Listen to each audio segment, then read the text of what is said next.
Okay, picture this. High stakes Nashville royalty. A marriage held up for, what, almost 2 decades. 19 years, yeah. The gold standard. Exactly. Nicole Kidman, Keith Urban. The whole narrative was, her love saving him, the big redemption story. Mm. But when that union finally dissolved, it wasn't quiet. Not at all. It just exploded into this, public drama. Oh, completely. Accusations flying back and forth, really shocking on-stage moments. And then, bam, this immediate kind of jaw-dropping new alliance. The cameras flashed, the crowd froze. Hollywood had a new obsession. Keith Urban and Kelsea Ballerini, right in the middle of it all. Welcome to Start Scope Report. Join us as we uncover Hollywood drama, music industry shakeups, and, those viral influencer scandals. From red carpet surprises to social media controversies, we dive deep into the stories behind the fame. Today, we are getting into the Keith Urban-Nicole Kidman split and really analyzing how fast that story shifted. Yeah, it went from, sad Hollywood ending to something else. Yeah. Calculated, maybe? Well, let's start with the fracture itself, because the sources, they show this perfect contrast, right? How so? The legal split, super clean, corporate almost. But the PR war, oh, that was messy, calculated from day one. Okay, so let's set the scene first. 19 years married, 2 daughters, Sunday Rose and Faith Margaret, 17 and 14 now. Right, and their whole public image, their brand, it was totally built on that story of her saving him, being his rock. But behind the curtain, it wasn't a sudden implosion. Not at all. Our sources say they've been separated since, early summer 2025. He'd already gotten his own place. Right, and the legal stuff moved fast. Kidman files for divorce September 30th. Standard irreconcilable differences. But here's the kicker, the timeline. Yeah. He, Keith, had already signed the marital dissolution agreement. When? August 29th. A full month before the public knew anything. Wow, okay, so this wasn't some messy, heat-of-the-moment crisis. No, this was like dissolving a business. Yeah. A very high net worth, carefully structured partnership. The court filings even confirmed it, right? No joint assets. Exactly. Everything managed through separate trusts, LLCs, super tidy. Kidman got primary custody, 306 days a year. Oh. Legally, she's the stable parent. So, legally, spotless. But that tidiness left this void. A story vacuum. And that's where the PR armies rushed right in.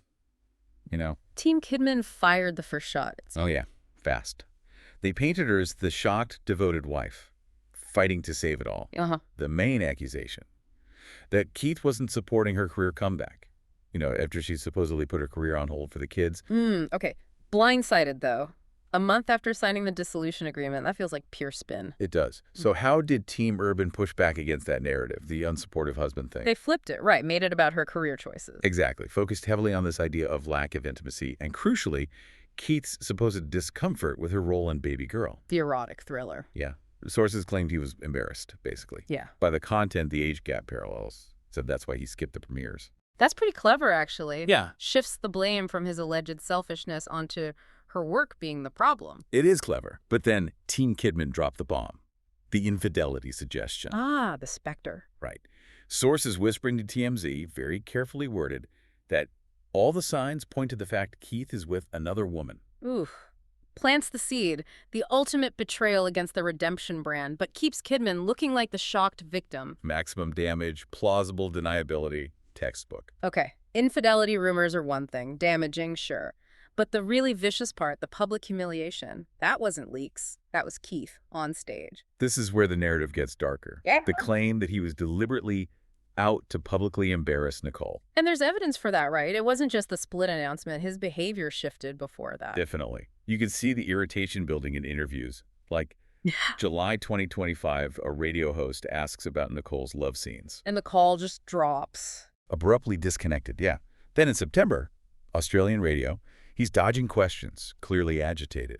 Huge change from his usual gushing about her. Those were the cracks showing, maybe? But the earthquake was on stage, using his own songs against her. Weaponized lyrics, that's where it feels undeniable. Malice, almost. Let's break it down. Incident 1. The Fighter. September 26th. Just 3 days before the divorce news breaks. Right, and The Fighter is the song, their foundation myth. Her saving him. And he changed the lyric. Instead of singing about Nicole, he points to his guitarist, Maggie Baugh. She's like 25 and sings, "Maggie, I'll be your guitar player." And Maggie Baugh posted the clip. Oh my God. Yep, went viral. That's not just a lyric change. That's like symbolically tearing down their entire public story in public. Uh-huh. Brutal. And it didn't stop there. He escalated. After the filing was public, October 4th, What happened then? he's singing the breakup song, You'll Think of Me, and he changes Take Your Space and Take Your Reasons. To what? He shouts, unscripted, aggressive, take your space and all your stupid bullshit reasons. No way. Oh, yeah. And then adds, you shouldn't have treated me this way. Wow. That's not performing. That's raw anger. Just beamed out to the whole world, aimed right at her. Exactly. And Team Kidman, of course, immediately leaked that his behavior was a total 180, like a switch flipped, unleashing this vitriol. And Keith's team must have known how bad the Maggie Baugh thing looked. Seems like it. Because sources say he quietly pulled the fighter from his set list right after that backlash hit. Damage control. Okay, so if you're loving these Hollywood twists, and who isn't, make sure you're subscribed. We've got even more coming up. Because those onstage actions, they created this really damaging story about him. Malice, infidelity vibes. So where does this PR go from there? Damage is done. You pivot hard. And that pivot leads us straight to Kelsea Ballerini, the alliance in the aftermath. Right. Shifting focus to the source of comfort. So the big question, was this connection organic or just smart PR?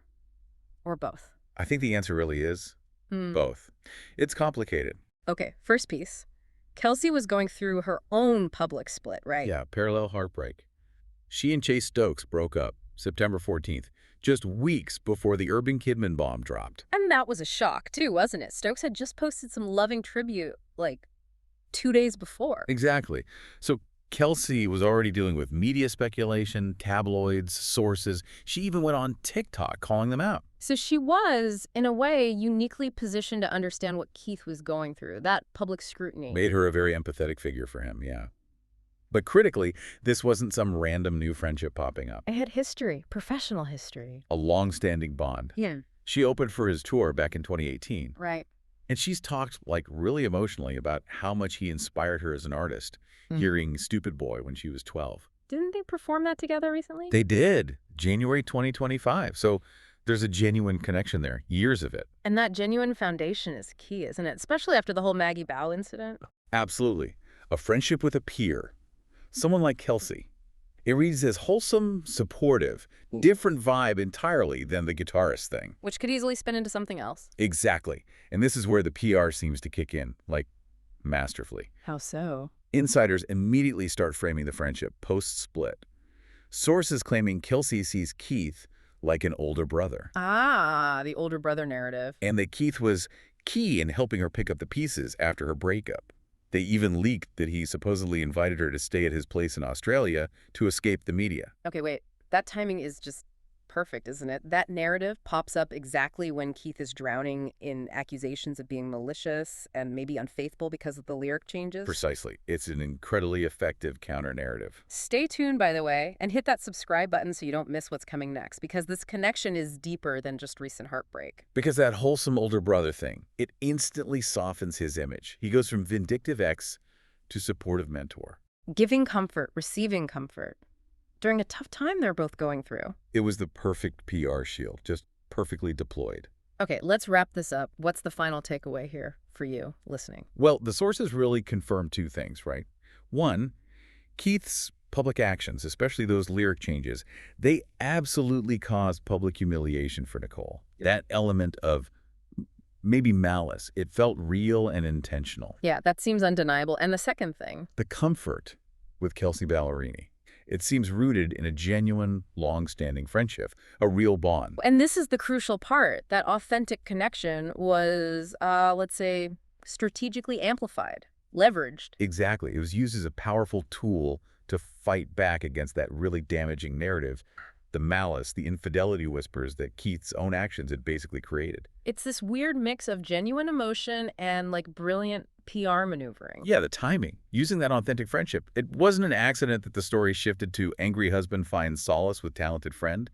That was crafted, a response to his own PR crisis. It really makes you think, doesn't it? The legal split was so clean, almost sterile.